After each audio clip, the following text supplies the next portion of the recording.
In this lesson, we'll cover setting up a multi-switch with regular objects in 3D Studio Max. In this lesson, we'll constrain the teapot so it follows these boxes one at a time. A situation where you might use this technique is allowing a weapon to switch between hands, holstering the weapon, and dropping it on the ground in any order. To do this, we won't constrain the teapot directly to the boxes. Instead, we'll create two helpers to constrain to the boxes, and the teapot gets constrained to those two helpers. So we're basically running three switches at once to control the final output. First, we'll create our control object and add the switch attributes. I'll use a large point helper.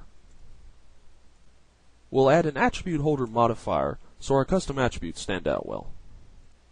Now go under the animation menu and select parameter editor. We need three custom attributes, one float slider and two array list boxes. First, we'll add the float UI type slider. We'll name it pause A dash pause B, short for position A and position B. The float UI options are for your own preferences, but I like to use a width of 120, the default range, an alignment to the right, and 4 ticks. Press add, and now we have our main switch. Our next two custom attributes are identical except for their names. We need an array UI type list box. We'll name it pause A. I'll use a width of 120. And since we have three master objects, we'll use a height of 3. We'll align to the right. Now we'll add three variables to the array. We'll name them box 1, box 2, and box 3. After typing 1, press the Add Item button, then repeat for the others. Box 1, Add Item, box 2, Add Item, box 3, Add Item. Press Add at the top of the parameter editor, and we see our first list box. The second list box will look exactly the same, except we'll name it pause B. Again, we need to add our variables. Box 1, Add Item, box 2, Add Item, box 3, Add Item. Press Add at the top of the parameter editor, and we've got all of our custom attributes. Next, we'll create our two helpers. Just create one to start with. I'll take down the size a little. We'll name it pause A.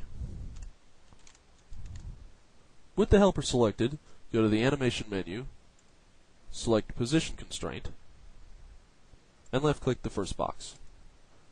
To add the other two boxes as targets, go to the Motions tab, and find Add Position Target, left-click the other two boxes, and deselect Add Position Target.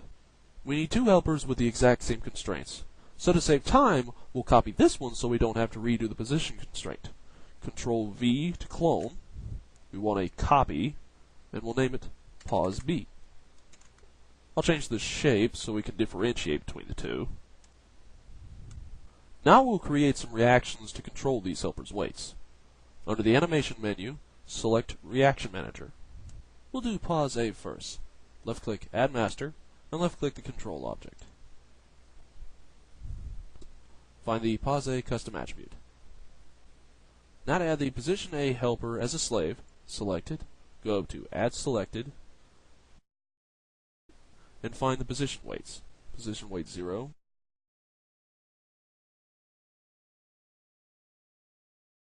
position weight 1, and position weight 2. We don't need these default states, so I'll delete them.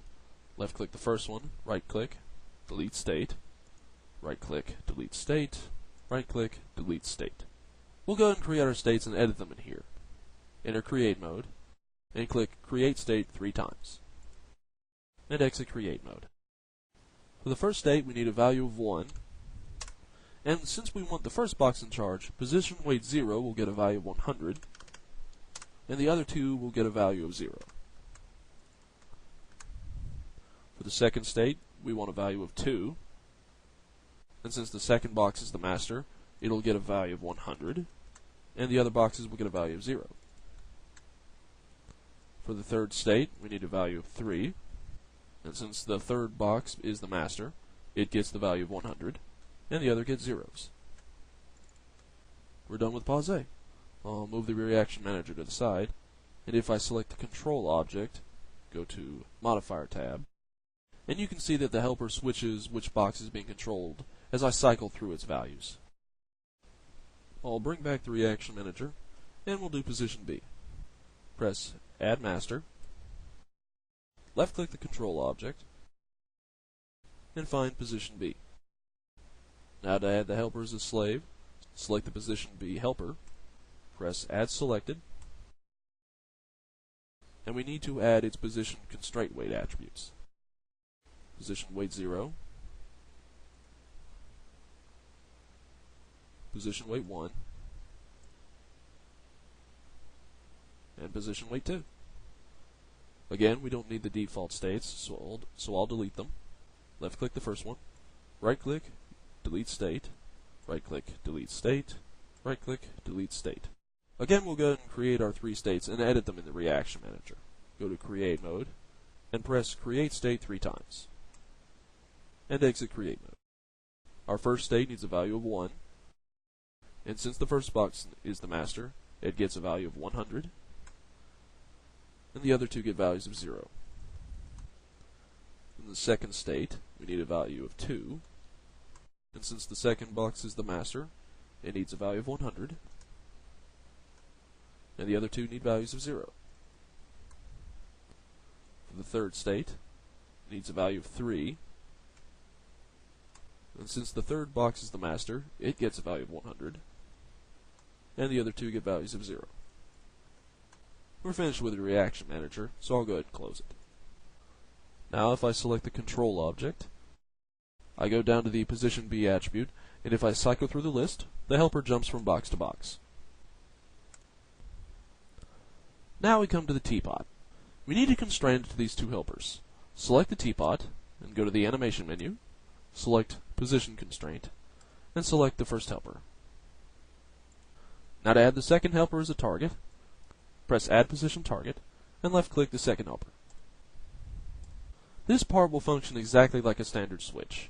We need to wire the control object's pause-A-pause-B attribute into the teapot's first position constraint weight.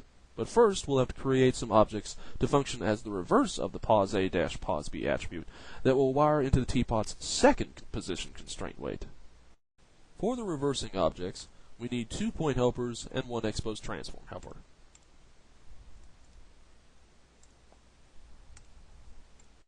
First, we'll link 1 point helper to the other. Since our pause-A-pause-B attribute's maximum value is 100, we'll move the parent helper up 100 units to match it.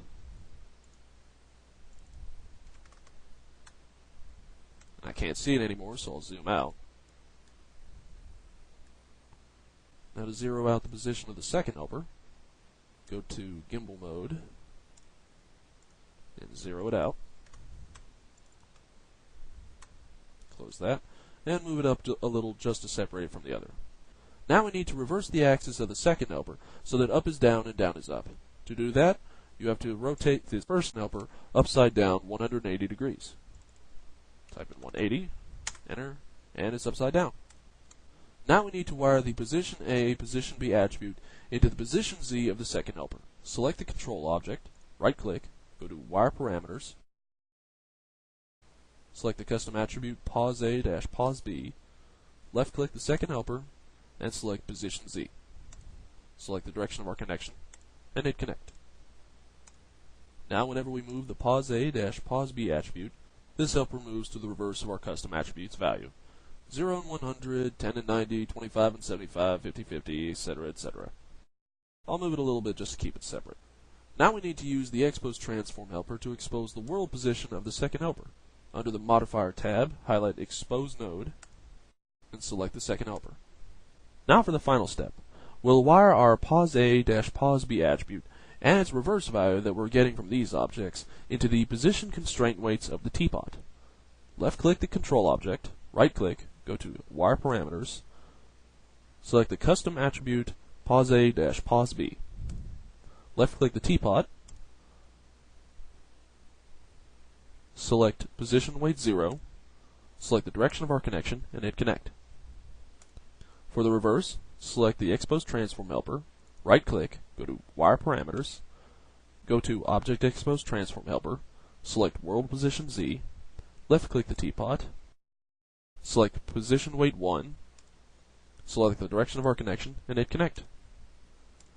We are done! Now we can switch the teapot's master in any order.